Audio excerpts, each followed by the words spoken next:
dans les personnes. En question principale, je reconnais maintenant la députée de Vaudreuil. Merci, Madame la Présidente. À Vaudreuil, comme partout ailleurs, nous manquons de médecins pour desservir notre population.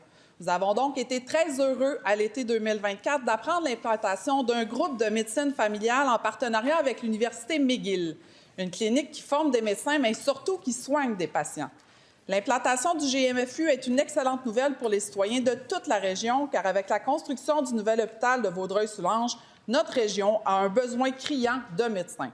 Madame la Présidente, la clinique est prête, la clinique est aménagée, des locaux sont réservés pour recevoir les médecins résidents de l'Université McGill. Tout le monde est d'accord. Le CISMO, les ministères de la Santé et de l'Enseignement supérieur, pourtant, ça bloque. Pour une raison mystérieuse, une raison inconnue, ça a pris plus de 6 mois pour avoir l'autorisation d'afficher le U.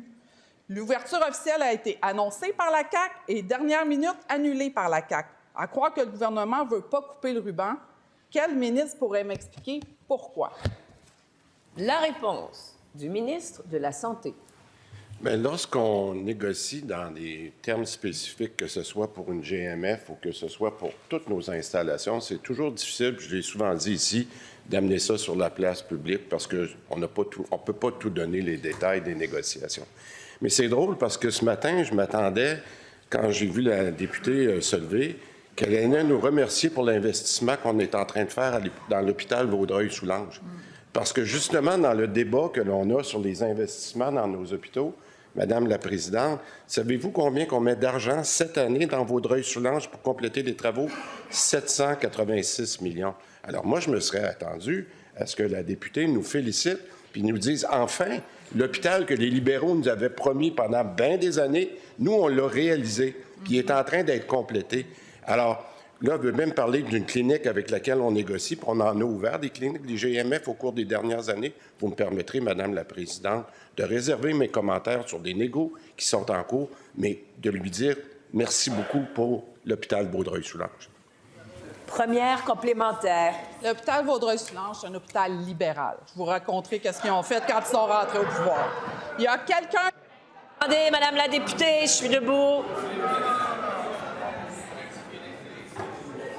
Article 32. Alors, pour les gens qui nous écoutent, article 32, gardez le silence. Une seule personne a le droit de parole. Ici, Monsieur le ministre, je vous vois. Monsieur le ministre, si vous voulez, je vous nomme. Alors, on retrouve le silence. Une seule personne a le droit de parole. Ici, c'est la députée de Vaudreuil. Il vous reste... Monsieur le ministre, je vais tous vous nommer après l'autre. Une seule personne a le droit de parole. Madame la députée, il vous reste 24 secondes pour suivre. On écoute. Définitivement, ça les froisse. Du moins, je reviens au GMFU. Il y a quelqu'un, quelque part dans ce gouvernement, qui doit apposer sa signature sur un gouvernement, puis sur le dossier, puis clairement, c'est pas prioritaire pour eux. Bien, pendant ce temps-là, on prive les citoyens de Vaudreuil-Soulanges de soins de santé. On prive notre futur hôpital libéral de nouveaux médecins. Une bonne gestion gouvernementale, ça serait d'avoir le sens des priorités. Est-ce que le ministre peut prendre les choses en main? Alors, je vous entends trop fort de ce côté-ci et j'aimerais entendre uniquement la réponse du ministre. Monsieur le leader du gouvernement, je vous vois faire des beaux gestes, là. J'aimerais entendre le ministre de la Santé. Il y a beaucoup de bruit, là, puis oui. Ça... c'est ça, merci.